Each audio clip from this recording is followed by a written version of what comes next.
Hello students. So student, today we are going to complete question answer of chapter 3, that is types of software. So firstly we will complete application based question. So first question we have, match the correct application software for corresponding tasks. तो यहाँ पे क्या करना है, आपको column A को column B से match करना है. यहाँ पे एप्लीकेशन सॉफ्टवेयर दे रखे हैं और उनको उनके टास्क से मैच करना है. यहाँ कॉलम ए में एप्लीकेशन सॉफ्टवेयर दे रखे हैं और यहाँ पे कॉलम बी में उनके टास्क दे रखे हैं कि ये क्या करते हैं. ठीक है, तो आपको सही वाले टास्क से मैच करना है इसको. तो देखते हैं इसकी मैचिंग क्या होगी. So firstly we will check first application software of column A. तो ये आपका अकाउंटिंग मैनेजमेंट सॉफ्टवेयर जो है वो किससे मैच होगा, आपका वो मैच होगा इससे, calculating to profit loss in an organisation. ठीक है, तो ये मैच हो जाएगा इससे. नेक्स्ट है हमारा अटेंडेंस सिस्टम. तो अटेंडेंस सिस्टम किससे मैच होगा, अटेंडेंस सिस्टम मैच होगा इससे, monitoring the teacher record for presence और absence. Okay, now third one is payroll system. तो ये किससे मैच होगा, ये इसके सामने वाले से ही मैच हो जाएगा, मतलब computation of salary of employ in a factory. इसके बाद फोर्थ है स्कूल सॉफ्टवेयर. तो ये किससे मैच होगा, ये मैच होगा इससे, managing record of fees collection in school. ठीक है, ये आपका इससे मैच हो जाएगा क्योंकि स्कूल सॉफ्टवेयर जो होते हैं वो स्कूल्स के लिए ही होते हैं. ओके, नेक्स्ट है हमारा रिजर्वेशन सिस्टम. तो ये किससे मैच होगा, ये मैच हो जाएगा आपका इस वाले से, booking for an air ticket. Okay, last one is billing system. तो ये किससे मैच होगा, ये मैच हो जाएगा इससे, road toll tax. Okay, so this is how we will match column A with column B. Okay, इस तरीके से हमने कॉलम ए को कॉलम बी से मैच कर दिया. तो ये हो गया आपका क्वेश्चन नंबर 1 का आंसर. ओके, अब देखते हैं question number 2. Which general purpose application software package will you recommend to new girl public school for producing school accounts. तो इस क्वेश्चन में क्या पूछा गया है आपसे कि न्यू गर्ल पब्लिक स्कूल जो है कि ये अगर अपने स्कूल के अकाउंट्स को प्रोड्यूस करना चाहता है तो कौन सा जनरल पर्पस एप्लीकेशन सॉफ्टवेयर है जो यूज किया जा सकता है स्कूल के अकाउंट को प्रोड्यूस करने के लिए. Okay, so what will be the answer here, spreadsheet software. Spreadsheet general purpose application software can be use for producing school accounts. ठीक है, स्प्रेडशीट सॉफ्टवेयर को यूज करके स्कूल के अकाउंट्स को प्रोड्यूस कर सकते हैं. ठीक है, और यहाँ पे वैसे डेटाबेस मैनेजमेंट सॉफ्टवेयर भी हो सकता है, बट ज्यादा सुटेबल जो रहेगा वो आपका स्प्रेडशीट सॉफ्टवेयर रहेगा. एंड यहाँ पे अगर general purpose application software mention नहीं कर रखा होता तो आपका अकाउंटिंग सॉफ्टवेयर हो जाता है इसका आंसर. ओके, तो यहाँ पे जनरल पर्पस एप्लीकेशन सॉफ्टवेयर बोल रखा है तो हमारा इसका आंसर हो जाएगा स्प्रेडशीट सॉफ्टवेयर. ओके, अब देखते हैं नेक्स्ट क्वेश्चन जो कि हमारा question number 3. Rohit has to transfer a large presentation file to his office which is located in another country. Which utility software tool will you recommend him for this task? तो यहाँ पे पूछा गया आपसे कि रोहित को एक लार्ज प्रेजेंटेशन फाइल को सेंड करना है उसके ऑफिस जो लोकेटेड है किसी दूसरी कंट्री में. तो आपको बताना है कौन सा यूटिलिटी सॉफ्टवेयर वो यूज करे इस काम के लिए. तो यहाँ पे हो सकता है आपको थोड़ा बहुत कंफ्यूजन हो क्योंकि यहाँ पे जो दे रखा है यहाँ पे डायरेक्टली ये बोला है कि कौन से टूल की हेल्प से लार्ज प्रेजेंटेशन फाइल को वो सेंड कर सकता है. तो यहाँ पे एक्चुअली में जो इसका मीनिंग ये नहीं है कि लार्ज प्रेजेंटेशन फाइल को सेंड करना किस सॉफ्टवेयर से, भेजना किस सॉफ्टवेयर से. इसका मतलब है वो किस तरीके से वो लार्ज प्रेजेंटेशन फाइल को कम साइज में करके भेज सकता है. क्योंकि हमने यूटिलिटी सॉफ्टवेयर पढ़े थे तो उसमें एक यूटिलिटी के बारे में पढ़ा था हमने जो थी हमारी कंप्रेस यूटिलिटी. तो इसका आंसर हो जाएगा कंप्रेशन यूटिलिटी, क्योंकि कंप्रेशन यूटिलिटी से क्या करेगा वो उस प्रेजेंटेशन फाइल को कंप्रेस करेगा और उसके बाद में उसको ईमेल कर पाएगा, सेंड कर पाएगा उस फाइल को. क्योंकि यहाँ पे वर्ड दे रखा है लार्ज, मतलब कि जो प्रेजेंटेशन है वो लार्ज साइज की है. ठीक है, तो इसीलिए उसका साइज रिड्यूस करने की जरूरत पड़ेगी. तो उसको हम करेंगे with the help of compression utility. तो आंसर हो जाएगा इसका compression utility. Okay, so let's move to the next question. Question number 4. Encryption is the process of conversion of data into a form that cannot be easily understood by anyone except those possessing special information, usually referred as key. This is done using an algorithm. Name the algorithm. तो इसमें आपको पूछा क्या गया है, यहाँ पे बताया गया है कि इंक्रिप्शन एक मेथड है जो कि आपके डेटा को अनरीडेबल फॉर्म में कन्वर्ट कर देता है और उसको सिर्फ वही पर्सन देख सकता है जिसके पास में की होगी उसकी. ठीक है, और इसको जो कन्वर्ट करने का प्रोसेस है वो एक एल्गोरिथम की हेल्प से होता है. तो उस एल्गोरिथम का नेम आपको बताना है. तो एल्गोरिथम का नेम क्या है उसका, देखिए मैंने चैप्टर एक्सप्लेन करा था तो बहुत अच्छे से आपको समझा दी थी सारी चीजें. इसलिए मैं बोलता हूँ जब मैं चैप्टर एक्सप्लेन किया करूँ तो बहुत अच्छे से समझा कीजिए, वीडियो को अच्छे से देखा कीजिए. आप लोग वीडियो देखते नहीं है, बीच में ही छोड़ के आप लोग चले जाते हैं वीडियो, तो अच्छे से देखा कीजिए तभी आपको समझ में आएगा. तो ये सारे क्वेश्चन ऐसे हैं कि अगर आपने वीडियो सही से देख ली है तो बहुत आराम से आप इनका आंसर कर सकते हो. सो आंसर हो जाएगा इसका cipher. Cipher is the name of that algorithm. Okay, अब देखते हैं next question, that is question number 5. At the times of hard disk of a system fail and loses all the files stored in it. Thus, in order to restore original file at the time of such failure, what advice will you give to a multinational organization manufacturing apparel? तो इस question में बोला गया है कि अगर आपके system की हार्ड डिस्क फेल हो जाती है तो आपका सारा डेटा जो हार्ड डिस्क पे स्टोर होता है वो लॉस हो जाता है. तो ऐसी सिचुएशन से बचने के लिए आप डेटा को रिस्टोर करने के लिए क्या करेंगे, क्या एडवाइस देंगे उस कंपनी को. तो इसके लिए सिंपल सा आंसर है, the organisation should backup data to restore files related in such failure. मतलब क्या है, ऑर्गेनाइजेशन को अपना डेटा बैकअप करके रखना चाहिए जिससे कि इस टाइप की कभी भी हार्ड डिस्क फेल होती है तो वो डेटा को रिकवर कर पाए. Okay, so students, now we have completed application based question of this chapter. Okay, so now we will complete short answer type questions. Okay, so here is the first short answer type question, that is name any two types of software. तो इसमें पूछा गया आपसे two types के software. तो I hope इस question का answer सभी को पता होगा. आप लोग कमेंट बॉक्स में लिख दीजिए इसका आंसर और फिर चेक कर लीजिए कि इसका आंसर आपका सही है नहीं है. ठीक है, मैं बता देता हूँ आपका आंसर क्या होगा. इसका आंसर होगा आपका system software and application software. Okay, these are the two types of software. Okay, let's move to the next question. So next question we have question number 2, that is what is system software. तो इस question पूछा गया आपसे system software क्या होता है. तो ये भी काफी इजी क्वेश्चन है, आप लोग आराम से कर लेंगे, सभी को इसका आंसर पता होगा. फिर भी मैं डिस्प्ले कर देता हूँ यहाँ पे answer. This is the answer. System software क्या होता है देखिए. It is a collection of one और मोर programme which are designed to control the overall operation and performance of computer system. A system software acts as an interface between user and the computer. तो system software क्या होते हैं, collection of programme होते हैं जो कि हमारे system की ओवरऑल एक्टिविटी को कंट्रोल करते हैं. ठीक है, और ये एक तरीके से इंटरफेस का काम करते हैं यूजर और कंप्यूटर के बीच में. ओके, आई होप आपको क्वेश्चन समझ में आ गया होगा. चलिए अब देखते हैं next question, that is question number 3. What is the utility of disc cleanup. So disc cleanup के बारे में पूछा गया है. डिस्क क्लीनअप की क्या यूटिलिटी होती है, तो इसको मैंने बहुत अच्छे से समझाया था आपको और मैंने प्रैक्टिकल भी करके बताया था डिस्क क्लीनअप का. तो आई होप आप लोगों को याद होगा. तो चलिए देखते हैं इसका आंसर क्या यूटिलिटी है डिस्क क्लीनअप की. सो disk cleanup searches the computer hard disk for unnecessary files that are not being used for a long time and occupying huge amount of space. It helps to free up disk space by deleting these files. तो disk cleanup का काम क्या होता है, ये आपके computer में unnecessary file जो होती हैं बहुत टाइम से जो आपके कंप्यूटर में पड़ी हुई हैं जो कि यूज में नहीं है और टेम्परेरी फाइल्स होती हैं कुछ जिनका कोई यूज ही नहीं है कंप्यूटर के अंदर, तो ये ऐसी फाइल को सर्च करता है और उसको फिर आप इसकी हेल्प से डिलीट कर सकते हैं. तो ये हो गया इस क्वेश्चन का आंसर. अब देखते हैं next question, that is question number 4. Briefly describe the disk defragmenter program. तो इसमें पूछा गया आपसे डिस्क डिफ्रैगमेंटर प्रोग्राम के बारे में कि आपको बताना है डिस्क डिफ्रैगमेंटर प्रोग्राम क्या करता है. ठीक है, तो ये भी मैंने आपको प्रैक्टिकली एक्सप्लेन किया था. आई होप आप लोगों को ये भी याद होगा.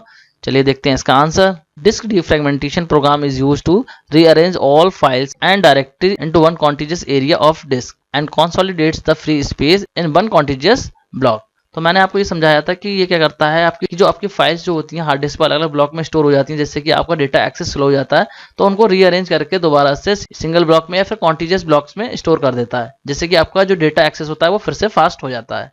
ओके, तो ये हो गया हमारे इस क्वेश्चन का आंसर. आई होप आपको समझ में आ गया होगा.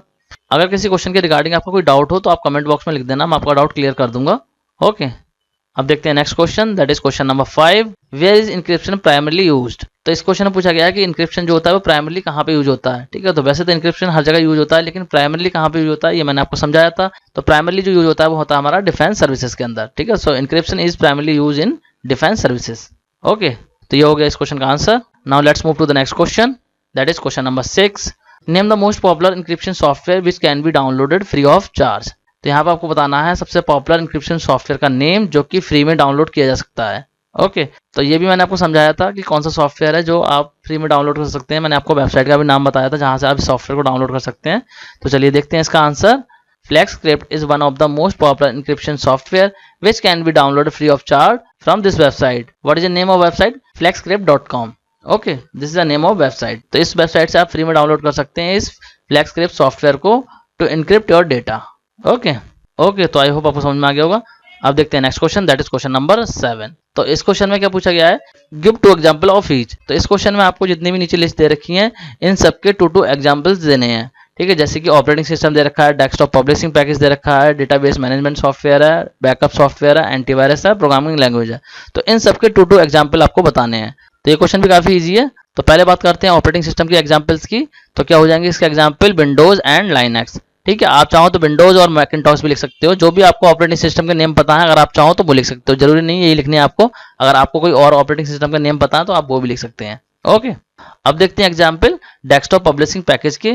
तो इसके एग्जांपल क्या हो जाएंगे आपके, कोरल ड्रॉ और माइक्रोसॉफ्ट पब्लिशर. तो इसमें भी ऐसा ही है, अगर आपको और डेस्कटॉप पब्लिशिंग पैकेज के नेम पता है तो आप वो भी लिख सकते हैं, जरूरी नहीं आपको यही लिखने हैं. ठीक है, तो आप वो भी लिख सकते हैं.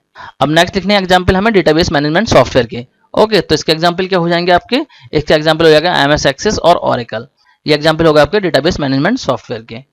नेक्स्ट हमारा बैकअप सॉफ्टवेयर. तो इसके एग्जाम्पल क्या हो जाएंगे हमारे बैकअप सॉफ्टवेयर के, इसका एग्जाम्पल हो जाएंगे delta copy and S backup. Okay, so these are the example of backup software. अब देखते हैं नेक्स्ट एंटीवायरस. तो एंटीवायरस के एग्जाम्पल क्या हो जाएंगे आपके, Norton antivirus and McAfee antivirus. ठीक है, आप चाहो तो दूसरे एंटीवायरस के नेम लिख सकते हो, कोई भी 2 एंटीवायरस के नेम लिख देने हैं आपको। नेक्स्ट हमारा प्रोग्रामिंग लैंग्वेज। तो प्रोग्रामिंग लैंग्वेज का एग्जाम्पल क्या हो जाएंगे, कोई भी 2 प्रोग्रामिंग लैंग्वेज के नेम दे देंगे हम यहाँ पे, जैसे कि Python and C++। These are 2 example of programming language. ठीक है, so now answer of this question is completed. I hope आपको समझ में आ गया होगा। अब देखते हैं next question, that is question number 8। और इस क्वेश्चन में क्या पूछा गया है, राइट 1 एग्जाम्पल ऑफ ईच। तो इस क्वेश्चन में भी नीचे जो नेम दे रखे हैं इनके आपको 1 एग्जाम्पल लिखने हैं। जैसे कि आपको CUI ऑपरेटिंग सिस्टम का नेम लिखना है, एक GUI ऑपरेटिंग सिस्टम का एक नेम लिखना है, कंप्रेशन सॉफ्टवेयर का नेम लिखना है, मल्टीमीडिया सॉफ्टवेयर का नेम लिखना है, प्रेजेंटेशन सॉफ्टवेयर का नेम लिखना है। So firstly we will write example of CUI operating system. So what will the example of CUI operating system, MS-DOS। Okay, second हमें लिखना है GUI ऑपरेटिंग सिस्टम का एग्जाम्पल, तो इसका हो जाएगा विंडोज। ठीक है, and third is compression software, तो इसका हो जाएगा WinZip। This is very popular compressing software.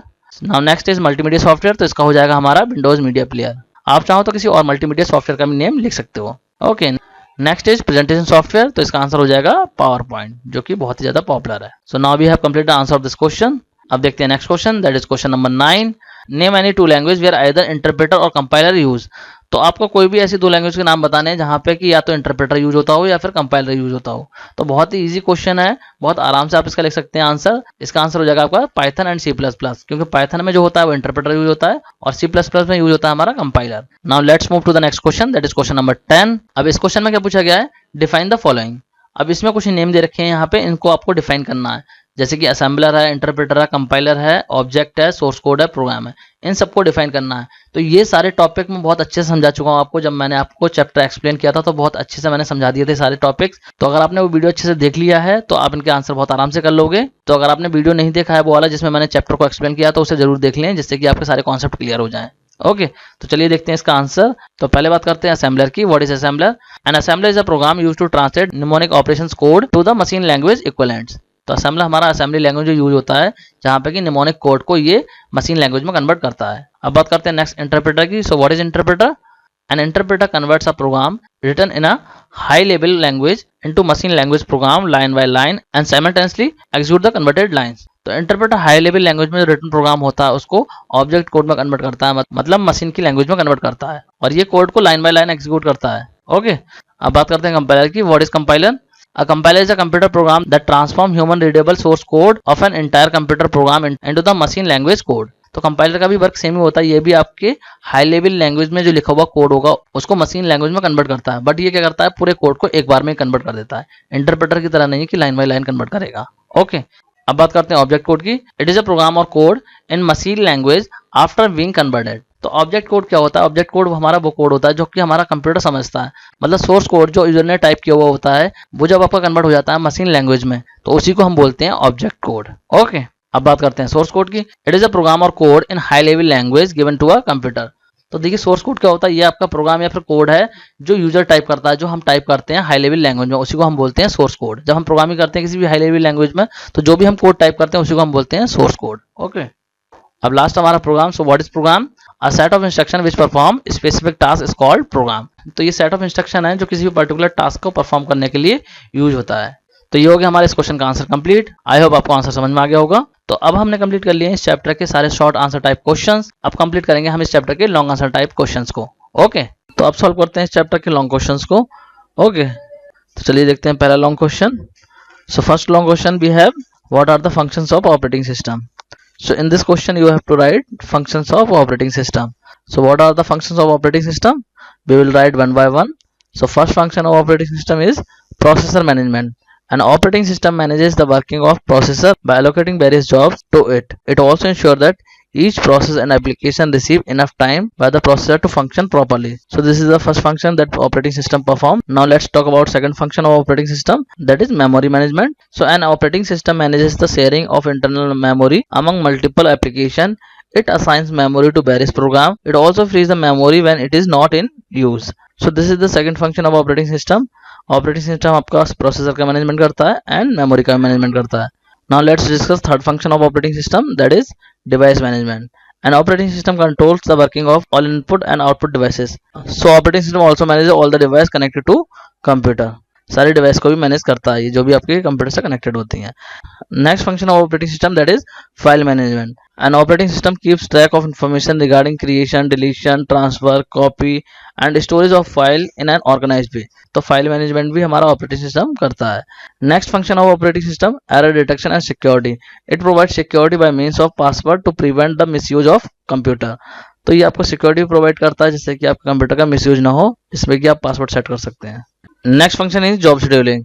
In multitasking operating system where multiple programs run at the same time, the operating system determines which application should run in which order and how much time should be allotted for each application in turn। तो ये आपका क्या करता है, job scheduling भी करता है। जब आप मल्टीपल एप्लीकेशन ओपन कर देते हैं तो ये डिसाइड करता है कौन सा एप्लीकेशन किस ऑर्डर में आपका रन होगा।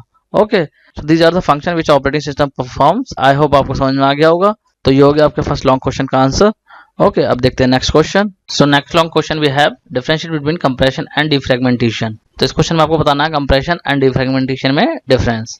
Okay, so how we will write the answer. So firstly we will write one side compression and second side defragmentation. Okay, so now firstly we will write about compression. तो पहले compression को discuss करते हैं। Compression is a technique which is used to compress files. It helps to reduce the consumption of storage space and ensure faster data transfer. We can compress multiple file or folder into a single file, which is stored in different format. To use the data in the compressed file, it has to be decompressed first, and WinZip is the one of the most popular compression software। तो compression के बारे में आपको already explain कर चुका हूँ बहुत अच्छे से, लेकिन फिर भी मैं यहाँ पे बता देता हूँ थोड़ा सा इसके बारे में। तो कंप्रेशन क्या एक टेक्निक है जिसकी हेल्प से हम अपनी फाइल का साइज रिड्यूस कर सकते हैं, और जब फाइल का साइज रिड्यूस हो जाएगा तो वो हमारा मेमोरी भी कम कंज्यूम करेगी। तो हम कह सकते हैं कंप्रेशन क्या है, किसी भी फाइल का साइज को रिड्यूस करने का एक प्रोसेस है ये। ओके, और अगर आपको किसी कंप्रेस फाइल को एक्सेस करना है तो पहले उसे डिकम्प्रेस करना पड़ेगा। एंड WinZip एक ऐसा ही सॉफ्टवेयर है जो फाइल को कंप्रेस करने के लिए यूज होता है। ओके, अब बात करते हैं इसके कंपैरिजन में डिफ्रैगमेंटेशन क्या होता है। तो डिफ्रैगमेंटेशन क्या है, देखिए, the storage of file in separate non-contiguous area of a disk rather than a single contiguous unit is called disk fragmentation। When a file is stored on a disk, the operating system searches for the first available free block on the disk and store the file there। If the file is too large for one block, the operating system searches for the next free block and store the next part of the file there। These blocks may not be in contiguous form or may be scattered over the disk। This fragmentation slow down the retrieval of data। So to remove this file fragmentation, a disk fragmentation program is used that arranges all the files and directories into one contiguous area of disk and consolidates the free space in one contiguous block। तो देखिए क्या होता है, हमारे hard disk में file जो store होती है वो ब्लॉक्स के फॉर्म में स्टोर होती हैं। तो जब भी आप एक लार्ज साइज की फाइल को स्टोर करते हैं तो ऑपरेटिंग सिस्टम सर्च करता है कि जो भी फ्री ब्लॉक होगा उसमें डेटा को स्टोर कर देता है, और अगर वो फाइल जो उस ब्लॉक से ज्यादा बड़ी है तो क्या करता है ऑपरेटिंग सिस्टम, जितना डेटा उस ब्लॉक पर जाता है उतना तो वहां स्टोर कर देता है, और बाकी जो फाइल का डेटा बचा वो डेटा उसके लिए अलग ब्लॉक सर्च करता है, और फिर बाकी डेटा जो होता है वो उस ब्लॉक पे स्टोर कर देता है, नेक्स्ट ब्लॉक जो भी होता है। और वो ब्लॉक कहीं पे भी हो सकता है, वो जरूरी नहीं है कॉन्टिजियस फॉर्म में हो, वो कहीं पे भी हो सकता है। तो जब ऐसी सिचुएशन होती है कि डेटा एक ब्लॉक से ज्यादा ब्लॉक्स में स्टोर हो रहा हो और वो कॉन्टिजियस फॉर्म में ना हो, तो डेटा के ट्रैवल होता है वो स्लो हो जाता है। तो इसी प्रॉब्लम को सॉल्व करने के लिए हम यूज करते हैं डिस्क डिफ्रैगमेंटेशन फीचर। वो क्या करता है, उन सारे ब्लॉक्स को कॉन्टिजियस फॉर्म में अरेंज कर देता है। ओके, तो आई होप आपको डिफरेंस समझ में आ गया होगा कंप्रेशन और डिफ्रैगमेंटेशन में। ओके, तो ये हो गया इस क्वेश्चन का आंसर। अब देखते हैं next question, that is question number 3, distinguish between encryption and decryption. तो इस क्वेश्चन में आपसे पूछा गया है एन्क्रिप्शन और डिक्रिप्शन में डिफरेंस। तो चलिए करते हैं इस क्वेश्चन को सॉल्व। इसके लिए भी हम क्या करेंगे, वन साइड लिख देंगे एन्क्रिप्शन और सेकंड साइड लिख देंगे डिक्रिप्शन। तो पहले बात करते हैं एन्क्रिप्शन की। एन्क्रिप्शन क्या होता है? Encryption is the process of conversion of data into a form that cannot easily be understood by anyone except those have special information usually referred as a key। This is done using an algorithm called cipher। तो encryption देखिए क्या है, encryption एक method है आपके data को unreadable form में convert करने का, और उस डेटा को कोई भी रीड नहीं कर सकता, सिर्फ वही पर्सन रीड कर पाएगा जिसके पास में उस डेटा को रीड करने के लिए की अवेलेबल होगी, अदरवाइज वो रीड नहीं कर पाएगा। की का मतलब है पासवर्ड हो सकता है। ओके, और इंक्रिप्शन जो होता है वो एल्गोरिथम के हेल्प से होता है जिसको हम बोलते हैं साइपर। अब बात करते हैं डिक्रिप्शन क्या होता है। देखिए, decryption is the process of converting encrypted data back into its original form so that it can be understood by anyone. तो डिक्रिप्शन का मतलब क्या हुआ, डिक्रिप्शन जो है वो एक प्रोसेस है जिससे कि आपका एन्क्रिप्टेड डेटा दोबारा से ओरिजिनल फॉर्म में लाया जा सकता है। मतलब जो आपने एन्क्रिप्ट किया है डेटा उसको दोबारा से एक्चुअल फॉर्म में लेके आना, जैसा पहले था एन्क्रिप्शन से पहले वैसे ही आप कर सको दोबारा से। तो उसके लिए हम करते हैं डिक्रिप्शन, कि आपने एन्क्रिप्शन कर रखा है तो दोबारा से आप उसको ओरिजिनल फॉर्म में ला सकते हैं with the help of decryption process. Okay, तो आई होप आपको एन्क्रिप्शन एंड डिक्रिप्शन में डिफरेंस समझ में आ गया होगा। तो ये हो गया हमारे क्वेश्चन नंबर 3 का आंसर। अब देखते हैं नेक्स्ट क्वेश्चन। तो नेक्स्ट क्वेश्चन है हमारा क्वेश्चन नंबर 4। तो इसमें आपसे पूछा गया है what are the customised software, give one example. तो इसमें आपको कस्टमाइज्ड सॉफ्टवेयर के बारे में बताना है और इसका एक एग्जांपल भी देना है। ठीक है, तो कस्टमाइज्ड सॉफ्टवेयर के बारे में मैं आपको बहुत अच्छे से समझा चुका हूँ ऑलरेडी, लेकिन फिर भी यहाँ पे मैं आपको एक्सप्लेन कर देता हूँ दोबारा से। It is a software that is specially designed for a particular organization or user according to their requirements. It is built to cater to the need of a specific company, not the mass market. It can easily be modified according to the changing requirements. It helps integrating different types of work, thus eliminating the need of purchasing multiple application and license. Commercial websites are the example of customized software. तो देखिए customise software क्या होते हैं? These are the specially design application for particular organisation. मतलब क्या है, ये ऐसे सॉफ्टवेयर होते हैं जो किसी पर्टिकुलर ऑर्गेनाइजेशन या फिर यूजर को डिजाइन करके दिए जाते हैं उनकी रिक्वायरमेंट के अकॉर्डिंग। ऐसा नहीं है सॉफ्टवेयर में कि इनको बना के आप मार्केट में सेल कर सकते हैं, जैसे आप एप्लीकेशन सॉफ्टवेयर को करते हैं कि जिसको रिक्वायरमेंट होगी वो इसको परचेस कर लेगा। तो ऐसा नहीं होता। ये क्या होते हैं, पर्टिकुलर ऑर्गेनाइजेशन या पर्टिकुलर पीपल के रिक्वायरमेंट के अकॉर्डिंग डिजाइन किए जाते हैं। जैसे रिक्वायरमेंट उस यूजर या फिर ऑर्गेनाइजेशन की होती है उसी के अकॉर्डिंग ये बना के दिए जाते हैं और इनको इजीली मॉडिफाई किया जा सकता है। जब भी रिक्वायरमेंट हो चेंज करने की, अगर ऑर्गेनाइजेशन को चेंज करवाना चाहती है तो वो चेंज हो सकता है इनमें इजीली। ओके, और इनमें बहुत सारे फीचर्स को इंटीग्रेट किया जा सकता है। मतलब कि बहुत सारे वर्क के लिए सिंगल सॉफ्टवेयर यूज किया जा सकता है, क्योंकि जो ऑर्गेनाइजेशन सॉफ्टवेयर को बनवाएगी वो अपने रिक्वायरमेंट के अकॉर्डिंग बनवाएगी। जो उसके टास्क होंगे उसके हिसाब से वो उसको कस्टमाइज करके डेवलप करवाएगी। तो इसमें मल्टीपल टाइप के वर्क को इंटीग्रेट किया जा सकता है। ओके, तो जो कमर्शियल वेबसाइट होती है वो ऐसे ही कस्टमाइज सॉफ्टवेयर का एग्जाम्पल है। तो ये हो गया क्वेश्चन नंबर 4 का आंसर। आई होप आपको समझ में आ गया होगा। अब देखते हैं नेक्स्ट क्वेश्चन। तो नेक्स्ट क्वेश्चन है हमारा क्वेश्चन नंबर 5 और इस क्वेश्चन में क्या पूछा गया है, how are desktop app different from web app. इसमें आपसे पूछा गया है डेस्कटॉप ऐप जो होते हैं वो वेब ऐप से कैसे डिफरेंट है। तो इसको करते हैं डिफरेंशिएट। किस तरीके से डिफरेंशिएट करेंगे, वन साइड लिखेंगे हम डेस्कटॉप ऐप को और सेकंड साइड लिखेंगे वेब ऐप को। तो पहले डिस्कस कर लेते हैं डेस्कटॉप ऐप को। This app can be use on desktop और laptop. Generally, they do not need web access and run independently on a computer. In order to run a desktop app, it must install on desktop or laptop. Installed app is indicated by an icon on the desktop or as an item on the start menu. तो desktop app क्या होते हैं, वो application जो आपके desktop या फिर laptop पे इंस्टॉल होते हैं उन्हें हम बोलते हैं डेस्कटॉप ऐप। ठीक है, और इन ऐप को चलाने के लिए आपको इंटरनेट की जरूरत नहीं होती है। ये इंडिपेंडेंटली चल सकते हैं, मतलब बिना इंटरनेट एक्सेस के भी आप इनको चला सकते हैं। ये कंप्यूटर में आपके इंस्टॉल हो जाते हैं। किसी भी डेस्कटॉप ऐप को एक्सेस करने के लिए, मतलब यूज करने के लिए, पहले वो आपका ऐप लैपटॉप या डेस्कटॉप पे आपके इंस्टॉल होना चाहिए, तभी आप उसको यूज कर पाएंगे। और ये जो ऐप होते हैं वो आपके डेस्कटॉप या लैपटॉप में आइकन के फॉर्म में डिस्प्ले होते हैं। ओके, तो ये तो हो गया हमारा डेस्कटॉप ऐप के बारे में। अब बात करते हैं डेस्कटॉप ऐप के कंपैरिजन में वेब ऐप क्या होते हैं। Okay, so these are required an internet connection. These are usually browser based and stores on a remote server. User access them like any other web page and then save on their computer by creating a bookmark to that page. Web application require minimum device memory as the application lies on the remote server.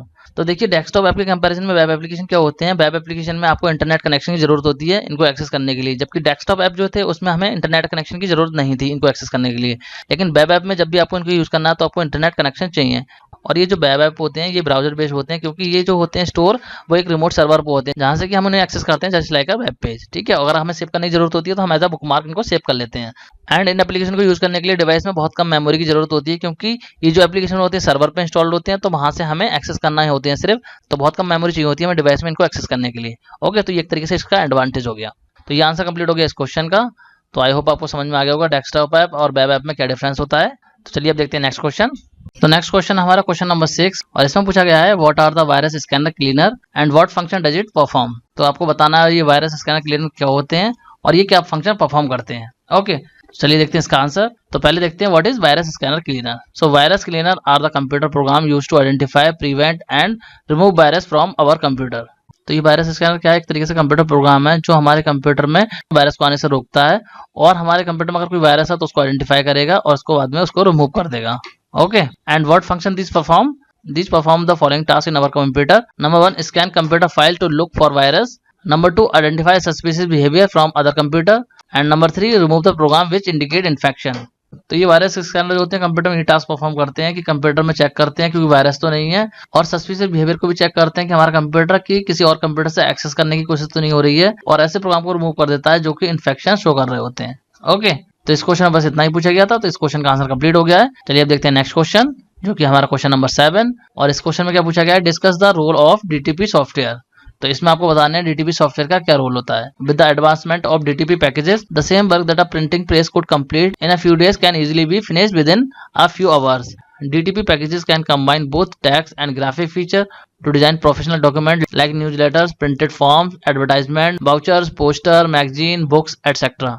तो देखिए DTP software का क्या role है, मतलब पहले जो काम आपका प्रिंटिंग प्रेस से 2-3 दिन लगते थे होने में, वो डीटीपी सॉफ्टवेयर की वजह से आपका कुछ घंटों में ही हो जाता है। एंड डीटीपी सॉफ्टवेयर जो होते हैं उसमें आप टेक्स्ट और ग्राफिक्स को कंबाइन करके प्रोफेशनल डॉक्यूमेंट को डिजाइन कर सकते हैं, जैसे कि लेटर्स हैं, प्रिंटेड फॉर्म्स हैं, एडवर्टाइजमेंट हैं, बाउचर्स हैं, पोस्टर हैं। तो इस टाइप के डॉक्यूमेंट को बहुत इजीली आप क्रिएट कर सकते हैं with the help of DTP software. ठीक है, so this answer is enough for this question. I hope आपको समझ में आ गया होगा। चलिए अब देखते हैं नेक्स्ट क्वेश्चन। नेक्स्ट क्वेश्चन भी है क्वेश्चन नंबर 8 एंड इस क्वेश्चन में पूछा गया है discuss the role of specific purpose application software explain any two. तो आपसे स्पेसिफिक पर्पस एप्लीकेशन सॉफ्टवेयर का रोल पूछा गया है और आपको कोई भी 2 स्पेसिफिक पर्पस एप्लीकेशन को एक्सप्लेन करने के लिए भी बोला गया है। तो चलिए देखते हैं इसका आंसर। पहले डिस्कस करते हैं कि स्पेसिफिक पर्पस एप्लीकेशन का क्या रोल है। Unlike general purpose application software that are designed to carry out common tasks, the specific software are developed by a programmer to perform only specific tasks. तो देखिए specific purpose application software जो होते हैं वो आपके general purpose application software की तरह नहीं होते हैं, क्योंकि जनरल पर्पस एप्लीकेशन सॉफ्टवेयर क्या होते हैं, कॉमन टास्क को परफॉर्म करने के लिए बनाए जाते हैं। लेकिन स्पेसिफिक पर्पस सॉफ्टवेयर जो होते हैं वो किसी पर्टिकुलर टास्क को परफॉर्म करने के लिए बनाए जाते हैं, किसी स्पेसिफिक काम को करने के लिए बनाए जाते हैं ये। तो आई होप आपको स्पेसिफिक पर्पस एप्लीकेशन का रोल समझ में आ गया होगा, क्यों हम इनको यूज करते हैं। अब एक्सप्लेन करते हैं कोई भी 2 स्पेसिफिक पर्पस एप्लीकेशन सॉफ्टवेयर को। तो पहला हम करते हैं यहाँ पे accounting management software. Accounts are the backbone of every organisation, thus a proper accounting software is needed by all to store and manage these account transactions. Tally is the most popular accounting software in India. तो देखिए accounting management software का काम क्या होता है, जैसे कि हम लोग जानते हैं कि हर ऑर्गेनाइजेशन की बैकबोन क्या होते हैं, अकाउंट्स होते हैं। अकाउंट्स को प्रॉपर तरीके से मैनेज करना बहुत जरूरी है। तो प्रॉपर तरीके से किसी भी ऑर्गेनाइजेशन के अकाउंट को मैनेज करने के लिए हमें एक अकाउंटिंग सॉफ्टवेयर की जरूरत पड़ती है। तो इसीलिए in accounting management software use किया जाता है अकाउंट्स को मैनेज करने के लिए, जिससे कि आप प्रॉपर तरीके से अकाउंट को मैनेज कर पाएं। एंड टैली जो है ऐसा ही बहुत पॉपुलर अकाउंटिंग सॉफ्टवेयर है इंडिया में। अब बात करते हैं सेकंड टाइप के स्पेसिफिक पर्पस एप्लीकेशन सॉफ्टवेयर की, जो कि HR management software. It helps in recording the personal and official detail of the employ. It stores the complete profile of a candidate which can be modified and checked for available position, thus providing easy reference to the employers in search of desired candidate. तो ये जो होते हैं हमारे personal और official detail को record करने के लिए होते हैं, और ये सॉफ्टवेयर जो होते हैं किसी कंपनी के एचआर डिपार्टमेंट के द्वारा यूज किए जाते हैं, जिससे कि वो कैंडिडेट की पूरी डिटेल उसके अंदर स्टोर कर सकें और उसको अवेलेबल पोजीशन के अकॉर्डिंग चेक कर सकें। तो ये सॉफ्टवेयर जो होते हैं वो हेल्प करते हैं एम्प्लॉयर को डिजायर कैंडिडेट सर्च करने में। ओके, इनकी हेल्प से डिजायर्ड कैंडिडेट को बहुत इजीली सर्च किया जा सकता है किसी भी पोजीशन के लिए। तो ये आंसर कंप्लीट हो गया इस क्वेश्चन का। आई होप आपको समझ में आ गया होगा। तो अब देखते हैं नेक्स्ट क्वेश्चन, जो कि हमारा क्वेश्चन नंबर 9, और इस क्वेश्चन में क्या पूछा गया है, describe the utility of data backup and recovery software. तो इसमें आपको यूटिलिटी लिखनी है डेटा बैकअप सॉफ्टवेयर की और रिकवरी सॉफ्टवेयर की। तो पहले बात करते हैं डेटा बैकअप सॉफ्टवेयर की। So data backup software are computer program used to perform a backup. They create supplementary exact copy of files, database और entire computer. This program may later use the supplementary copies to restore the original contents in the event of data loss. तो देखिए backup software का काम होता है, ये आपके data का बैकअप बना के रखते हैं, मतलब कि एग्जैक्ट कॉपी जो आपकी फाइल्स हैं उसकी एग्जैक्ट कॉपी बना देते हैं ये, जिससे कि बाद में आप उस डेटा को रिस्टोर कर सकें। ठीक है, तो ये बैकअप सॉफ्टवेयर आपके डेटा की डुप्लीकेट कॉपी बनाते हैं, जिससे कि अगर आपका डेटा लॉस हो तो इनकी हेल्प से आप दोबारा से उसको रिस्टोर कर पाएं। अब बात करते हैं रिकवरी सॉफ्टवेयर की। So recovery software is a type of software that enables the recovery of corrupted, deleted or inaccessible data from a storage device. This software reviews, scan, identifies, extract and copies data from deleted, corrupted and formatted sector or in a user defined location within the storage device. तो data recovery software जो होते हैं वो आपके data को recover करने के लिए होते हैं, मतलब कि अगर आपका डेटा डिलीट हो गया है और आप उसको रिकवर करना चाहते हैं तो आप रिकवर कर सकते हैं with the help of data recovery software. Suppose कि आपने अपने डेटा का बैकअप भी बना के नहीं रखा हुआ और वो डिलीट हो जाता है डेटा आपका किसी भी तरीके से, चाहे एक्सीडेंटली हो चाहे करप्ट हो, और आप उस डेटा को रिकवर करना चाहते हैं तो आप कर सकते हैं with the help of recovery software. इनका काम यही होता है कि कोई भी डिलीटेड डेटा हो या करप्टेड डेटा हो या फिर इनएक्सेसिबल, मतलब जो एक्सेस नहीं हो रहा हो डेटा, ऐसे डेटा को आप रिकवर कर सकते हैं with the help of data recovery software. Okay, so answer of this question is completed. I hope आपको समझ में आ गया होगा। तो चलिए अब देखते हैं नेक्स्ट क्वेश्चन, जो कि हमारा क्वेश्चन नंबर 10, और इस क्वेश्चन में आपसे पूछा गया है right short note on the following. तो इसमें आपको नोट लिखना है किस पे, वर्ड प्रोसेसिंग सॉफ्टवेयर पे और डेटाबेस मैनेजमेंट सॉफ्टवेयर पे। इन दोनों पे आपको एक शॉर्ट नोट लिखना है। ओके, तो पहले बात करते हैं वर्ड प्रोसेसिंग सॉफ्टवेयर की। Word processing software. A word processor help you to create a structured text document quickly and effectively. It provides multiple features to manipulate the text in a desired way. You can easily add, delete, rearrange or beautify the text through formatting and also produce a hard copy of document. तो word process software देखिए क्या होते हैं, ये normally आपको text document create करने में help करते हैं, जिसमें कि आप टेक्स्ट को मैनिपुलेट कर सकते हैं, टेक्स्ट को मॉडिफाई कर सकते हैं, जिस तरीके से भी आप चाहें अपने रिक्वायरमेंट के अकॉर्डिंग उनको मॉडिफाई कर सकते हैं, उनको ब्यूटीफाई कर सकते हैं, जैसे भी चाहें आप उसको में अपने अकॉर्डिंग फॉर्मेटिंग कर सकते हैं। With the help of formatting feature, जो भी फॉर्मेटिंग फीचर होते हैं उसके अकॉर्डिंग आप ब्यूटीफाई कर सकते हैं टेक्स्ट को। और अगर आपको रिक्वायरमेंट है हार्ड कॉपी की तो वो भी आप प्रिंट कर सकते हैं with the help of the software. तो ये हो गया हमारा वर्ड प्रोसेसिंग सॉफ्टवेयर के बारे में। अब बात करते हैं डेटाबेस मैनेजमेंट की। Everyone uses database in their daily life. For example, we maintain phone directories, payroll figures, accounts, etc. In a computer, a database management software help you to store and manage a large amount of information in an organized way. तो देखिए database software क्या होते हैं, normally इनका काम क्या होता है, डेटा को मैनेज करना, मतलब लार्ज अमाउंट ऑफ डेटा को मैनेज करना हो तो हम यूज करते हैं database management software. So we can say these are the software which are used to manage large amount of information in an organise way. Okay, तो ये लिख दिया हमने डेटाबेस मैनेजमेंट के बारे में। तो इस क्वेश्चन का भी आंसर आपका कंप्लीट हो गया है। आई होप आपको समझ में आ गया होगा। So now we have complete all the question answer of this chapter. I hope आपके सारे क्वेश्चन के आंसर समझ में आ गए होंगे। अगर आपका कोई डाउट रह जाता है तो आप कमेंट बॉक्स में लिख दीजिएगा, मैं आपको डाउट क्लियर कर दूंगा। So student, that's it for this video. In next video we will start next chapter, that will be chapter number 4। So student, that's it for this video. Thanks for watching.